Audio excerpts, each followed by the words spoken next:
Hey, what's up, AFC North Talk?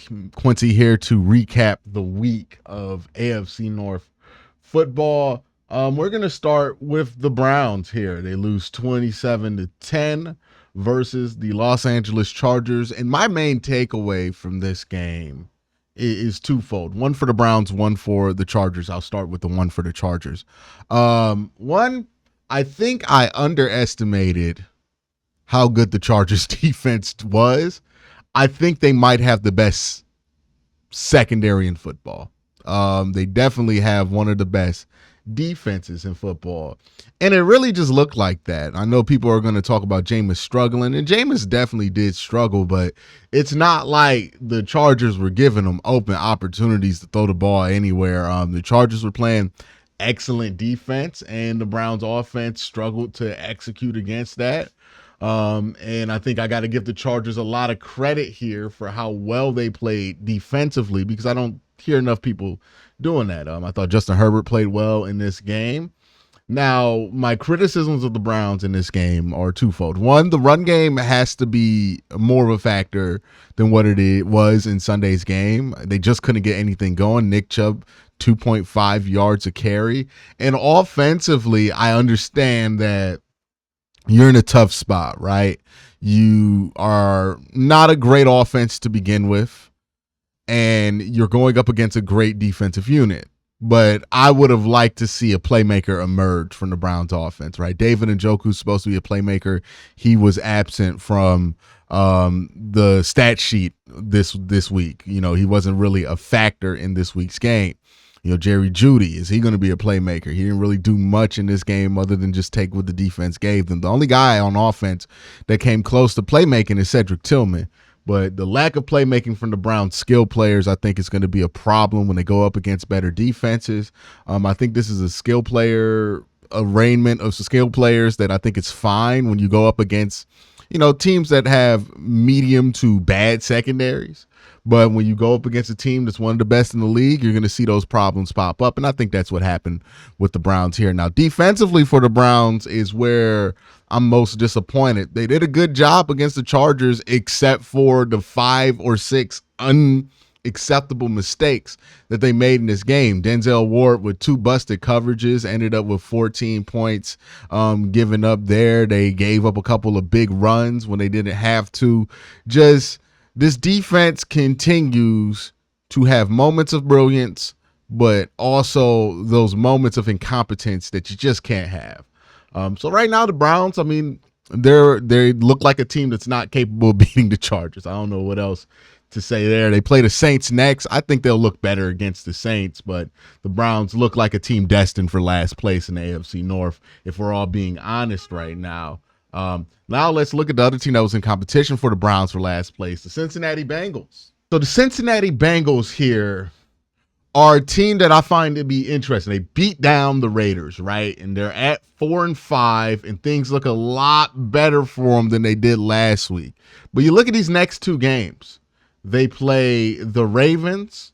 I believe that's on Thursday night in Baltimore. And then they play the Chargers. And then they play the Steelers. As of right now, I think all 3 of those teams are playing better football than the Cincinnati Bengals. I think that's just God's honest truth, right? We talked about it. The Chargers secondary is just incredible right now. Joe Burrow's playing good football too, so he might be able to do something against the Chargers because he's Joe Burrow and not Jameis Winston.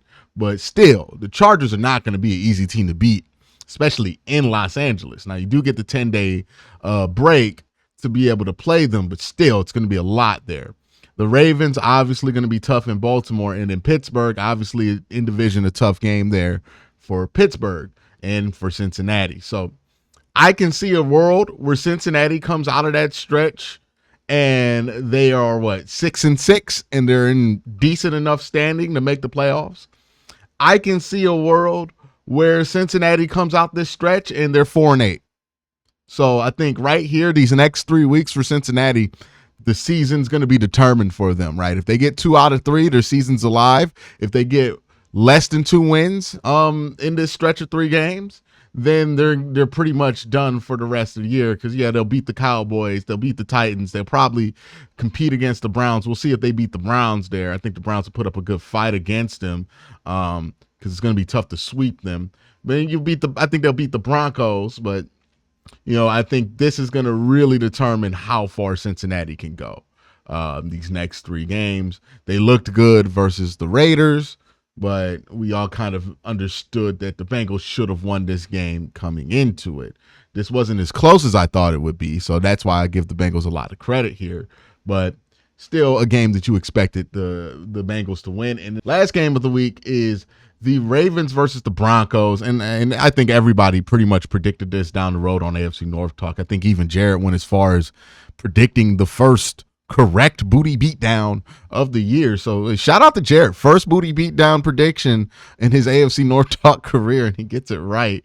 So that's a big deal there. 41-10. They just beat the absolute life out of Denver. We all kind of expected this. We know Denver's not as good as that record kind of makes them look.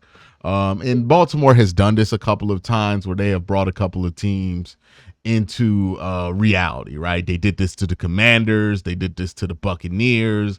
A lot of teams that people thought were good, that had good records, but then, Baltimore goes up against them. They play a big boy team, and that's what it looks like, right? Lamar Jackson, after losing last week, back on track to be the MVP. He really is putting up numbers that are insane at this point. 2,379 passing yards, 20 touchdowns, 2 interceptions. And how many rushing touchdowns does he have? He has 2 rushing touchdowns, so 22 touchdowns, and then 2 interceptions. But really, 5 turnovers on the whole season, 22 touchdowns. Lamar is playing MVP quality football. I think a lot of people just got to accept that. A lot of haters have to accept that. Derrick Henry, look, I was low on Derrick Henry coming into the year. He's already over 1,000 yards. I was wrong on Derrick Henry. That just is what it is.